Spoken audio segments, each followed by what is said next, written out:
Hello मित्रों, कैसे हैं दोस्तों आप। स्वागत है आपका एक बार फिर से अपने आरपीएससी जीके टारगेट के अंदर चैनल में। मित्रों, आपको जैसा कि पता है हमने हिस्ट्री का सिलेबस स्टार्ट कर रखा है अभी फर्स्ट ग्रेड का, फर्स्ट पेपर हिस्ट्री का। और इसके अंदर हमने काफ़ी टॉपिक्स अपने कंप्लीट कर लिए हैं, जिसमें मैंने आपको प्राचीन काल की एजुकेशन, ब्रिटिश काल की जो इरा की एजुकेशन थी, जिसमें सारे वुड डिस्पैच, ठीक है, हंटर आयोग, सार्जेंट आयोग, वर्धा रिपोर्ट, ये सब हमने डिस्कस किया है। साथ ही अभी कल हमने इसके अंदर इससे पहले गुप्त काल के विज्ञान साहित्य की बात करी थी। और उसके बाद हमने यहाँ पे स्टार्ट किया था 7वीं शताब्दी से लेकर 12वीं शताब्दी तक। ये एक टॉपिक है पूरा, समाज और संस्कृति। ठीक है, अगर आप आरपीएससी का सिलेबस चेक करेंगे, मैंने सिलेबस का भी वीडियो बनाया हुआ है, आप उसको भी देख सकते हैं। तो टॉपिक वाइज में अगर हम देखें तो एक टॉपिक है 7वीं शताब्दी से लेकर 12वीं शताब्दी तक, ठीक है, जितने भी साम्राज्य हुए। तो मित्रों, कल हमने ये स्टार्ट किया था जिसमें हमने गुर्जर प्रतिहार के बारे में हम पढ़ रहे थे।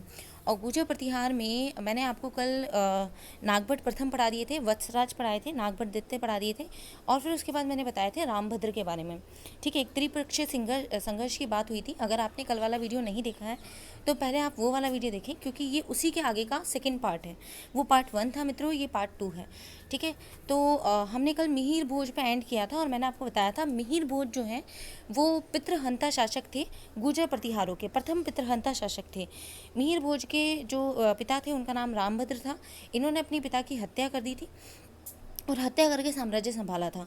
ठीक है मित्रों, तो अब हम मिहिर भोज के बारे में ही आज के वीडियो में आगे जानकारी लेंगे। देखिए, आप लिखा हुआ है मिहिर भोज का शाब्दिक अर्थ होता है सूर्य का प्रतीक। ठीक है, अर्थात हम ये कह दें गुर्जर प्रतिहार शासकों का सबसे शक्तिशाली शासक जो माना गया है मित्रों, वो मिहिर भोज को माना गया है। देखिए, ये क्वेश्चन भी एक बार एग्जाम में पूछा जा चुका है, हालांकि फर्स्ट ग्रेड में नहीं पूछा गया था, पर ये आरपीएससी के एक एग्जाम में पूछा गया था कि गुर्जर प्रतिहारों का सबसे शक्तिशाली शासक कौन था। तो मित्रों, आपको याद होना चाहिए, गुर्जर प्रतिहारों में हमने पढ़े थे नागभट्ट प्रथम हम पढ़ चुके, वत्सराज हमने पढ़ लिया, नागभट्ट द्वितीय, रामभद्र, मिहिर भोज। तो मिहिर भोज अब तक का सबसे शक्तिशाली शासक था मित्रों। इसने पाल वंश के शासक देवपाल को पराजित किया था। मिहिर भोज के काल में राष्ट्रकूट शासक कृष्ण तृतीय तथा मिहिर भोज ने कृष्ण तृतीय को भी पराजित कर दिया था। कन्नौज और मालवा पर अधिकार कर लिया था। देखिए, आपको कल जब मैंने पढ़ाया था तो मैंने बताया था कि वत्सराज ने क्या करा था। वत्सराज ने जो इंद्र युद्ध थे उनको हराया था, जो कन्नौज पे उस समय उनका अधिकार था उनको हरा दिया था और कन्नौज पे अधिकार कर लिया था। लेकिन वो राष्ट्रकूट शासक ध्रुव से हार गए थे और कन्नौज जो था वापस मतलब गुर्जर प्रतिहारों के हाथ से निकल गया था। लेकिन अगर हम मिहिर भोज की बात करें तो सेकंड टाइम जो कन्नौज था उस पर अधिकार मिहिर भोज के काल में हो गया था मित्रों। ठीक है, तो मिहिर भोज ने कृष्ण तृतीय जो कि शासक थे इसके कन्नौज के, ठीक है, कन्नौज पे जिनका शासन था, ये राष्ट्रकूट थे, उनको पराजित कर दिया था। मिहिर भोज को अरब साहित्यों में, ठीक है, अरब यात्री सुलेमान ने, सॉरी साहित्य नहीं, अरब यात्री सुलेमान ने इस्लाम की दीवार कहा है। तो आपसे ये भी पूछा जा सकता है अरब यात्री सुलेमान ने इस्लाम की दीवार किसे कहा है, तो मिहिर भोज को कहा है मित्रों। ठीक है, ये मुसलमानों का कट्टर शत्रु था। मिहिर भोज ने जुनेद खां नामक अरब आक्रमणकारी को पराजित किया था तथा ताजिए निकालने पे भी प्रतिबंध लगा दिया था। चलिए, मान लिया आपसे ये भी पूछा जा सकता है कि कौन सा ऐसा गुर्जर प्रतिहार शासक था जिसने ताजिए निकालने पर, आपको पता होगा ताजिए निकालने की एक प्रथा होती है, ठीक है, मुसलमानों में, तो ताजिए निकालने पर प्रतिबंध किसने लगाया था, मिहिर भोज ने लगाया था मित्रों। आगे देखिए, हम बात करें मिहिर भोज के द्वारा चलाए गए सिक्कों पर मिहिर भोज का नाम श्रीमद आदि वराह लिखा जाता था मित्रों।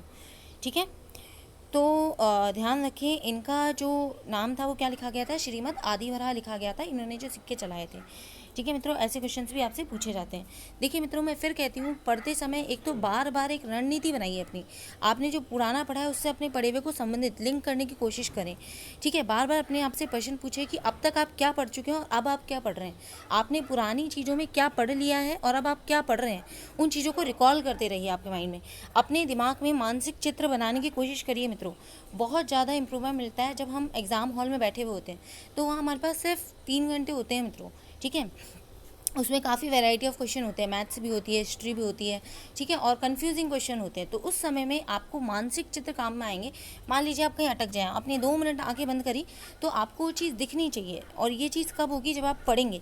आप पढ़ते समय भी अपनी आंखें बंद करिए और उसको देखने की कोशिश करिए, वो किस पेज नंबर पर कहाँ लिखा हुआ है मित्रों। ये सबसे अच्छी प्रणाली होती है मित्रों याद करने की। देखिए, महेंद्र पाल अब सेकेंड है हमारे। इनका काल 885 से 910 ईस्वी था मित्रों। इनका जो उपाधि थी वो निर्भय नरेश, रघुकुल चूड़ामणि, ठीक है। देखिए अगर हम एक बार वापस से सारी उपाधियों को देख लें, अब तक हमने जितनी पढ़ी हैं, तो देखिए रिवीजन में हमने नागभट्ट प्रथम में सबसे पहले उपाधि दी थी नारायण की मूर्ति का प्रतीक, ठीक है। उसके बाद हमने उन्हें कहा था मलीच्छो, मलीच्छो यहाँ पर वर्ड यूज़ किया गया था हूण आक्रमणकारियों के लिए, मलीच्छो का नाशक। फिर इनके लिए उपाधि दी गई थी नागावलोक, ठीक है मित्रों। तो ये तो थी हमारी नागभट्ट प्रथम की उपाधि। अब हम वत्सराज के बारे में बात करते हैं। तो वत्सराज की उपाधि थी मित्रों जयवराह, ठीक है। जयवराह यानी कि रणहस्ती, रणहस्ती थे उनकी उपाधि, रणहस्ती यानी कि युद्ध का हाथी। और जयवराह उनकी उपाधि जो थी वो दुग्गल नामक ब्राह्मण ने उन्हें दी थी मित्रों, ठीक है। उसके बाद हमने नागभट्ट दित्ते की बात करी थी। तो नागभट्ट दित्ते में अगर हम बात करें मित्रों, तो नागभट्ट दित्ते के बारे में मैंने आपको बताया था परम भट्टारक, ठीक है, महाराजाधिराज परमेश्वर, ये नागभट्ट दित्ते की उपाधि थी मित्रों। अब रामभद्र जो थे उन्होंने कुछ ऐसा खास काम किया नहीं था, बल्कि रामभद्र के काम में मंडोर मैंने आपको बताया था स्वतंत्र हो गया था, ठीक है। तो उनको ऐसी कोई प्रसिद्ध उपाधि उनको नहीं मिली थी, लेकिन ठीक है। अब अगर हम बात करें मिहिर भोज की, तो मिहिर भोज की उपाधियाँ मैंने आपको कल बताई थी, जिसमें मैंने आपको 3 उपाधियाँ बताई थी, और तीनों जो थी वो एक एक अभिलेख में लिखी हुई थी मित्रों, ठीक है। अब देखिए मित्रों जल्दी से हम उन उपाधियों को भी देख लेते हैं कि मिहिर भोज की क्या थी। मैंने आपको बताया था आदिवराह, ये ग्वालियर अभिलेख में था मित्रों, और देखो इनके सिक्कों पे भी श्रीमद आदिवराह लिखा हुआ था। प्रभास पाटन ये दौलतपुरा अभिलेख के अनुसार थी, और संपूर्ण पृथ्वी का विजेता ये इनको बगरमा अभिलेख में कहा गया था मित्रों, ठीक है मित्रों। तो ये इनकी उपाधियाँ थी। अब हम आज जो महेंद्रपाल पढ़ रहे हैं उनकी उपाधि थी निर्भय नरेश एंड रघुकुल चूड़ामणि, रघुकुल चूड़ामणि। महेंद्रपाल प्रथम के दरबारी विद्वान राजशेखर थे, ठीक है। अब देखो राजशेखर, इनकी कौन कौन सी फिल्म थी, कर्पूर मंजरी, बाल रामायण, काव्य मीमांसा, ठीक है। देखो राजशेखर, आप इसको याद करने का तरीका कैसे रख सकते हैं, आप इसको ऐसे याद कर सकते हैं कि राज कपूर है ना, तो राज, देखिए राज वर्ड यहाँ से आया, और राज कपूर, तो इनकी राज कपूर, राज को कपूर के साथ जोड़ी है, यानी राजशेखर की जो पुस्तक थी, रचना थी, उनके एक थी कर्पूर मंजरी। अब राज कपूर की जितनी भी फिल्में होती थी उनमें बाल कलाकार में उनके बच्चे ही होते थे, तो बाल रामायण, ठीक है। काव्य मीमांसा आपको याद रखनी पड़ेगी, और ये विदिशाल भंजिका, भूषण कोश, हरविलास, ठीक है, ये आपको याद रखने पड़ेंगे। 2 का मैंने आपको बता दिया कि राजशेखर की पुस्तक कर्पूर मंजरी और बाल रामायण। आगे देखिए मित्रों, नेक्स्ट है हमारे पास महिपाल प्रथम। तो देखिए अभी तक हमने महेंद्रपाल प्रथम पढ़े, अब हम महिपाल प्रथम पढ़ रहे हैं।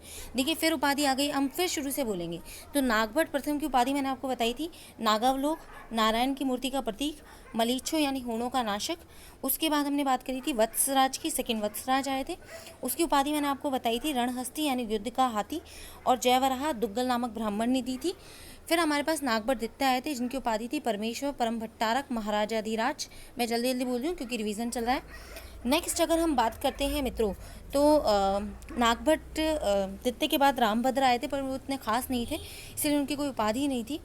उनकी हत्या करी थी मिहिर भोज ने, जो एक पितृहंता शासक था, उन्हीं का पुत्र था, ठीक है, प्रथम पितृहंता शासक गुर्जर प्रतिहारों का, और सबसे शक्तिशाली शासक। तो उसकी उपाधि की अगर हम बात करें तो आदिवराह, ठीक है। आदिवराह ये इसका उल्लेख जो मिलता है मित्रों, वो मिलता है ग्वालियर अभिलेख के अनुसार, प्रभास पाटन दौलतपुरा अभिलेख के अनुसार, ठीक है, और विश्व विजेता यानी ये उल्लेख मिलता है आपको बगरमा अभिलेख में, ठीक है मित्रों। उसके बाद हमने पढ़े थे महेंद्रपाल। तो महेंद्रपाल में मैंने आपको बताया था निर्भय नरेश एंड रघुकुल चूड़ामणि, ठीक है। और अब हम बात कर रहे हैं महिपाल की। तो महिपाल यानी रघुकुल मुकुटमणि। देखिए दोनों में कंफ्यूज ना हो, आपने बाहुबली देखी है सबने, बाहुबली में महेंद्र जी होते हैं, महेंद्र, ठीक है, होते हैं ना महेंद्र, तो महेंद्र बाहुबली उनके बेटे जो होते हैं, है ना, बाहुबली के बेटे महेंद्र बाहुबली। तो महेंद्र बाहुबली कौन थे, रघुकुल चूड़ामणि थे। उन्होंने, आप ऐसे ध्यान रखें, उन्होंने हाथ में चूड़ा पहन रखा था, कड़ा था उनके हाथ में, तो रघुकुल चूड़ामणि, इससे लिंक करें आप, चीज़ आपको याद होगी, सिली तरीके से चीज़ें जल्दी याद होती हैं, ठीक है।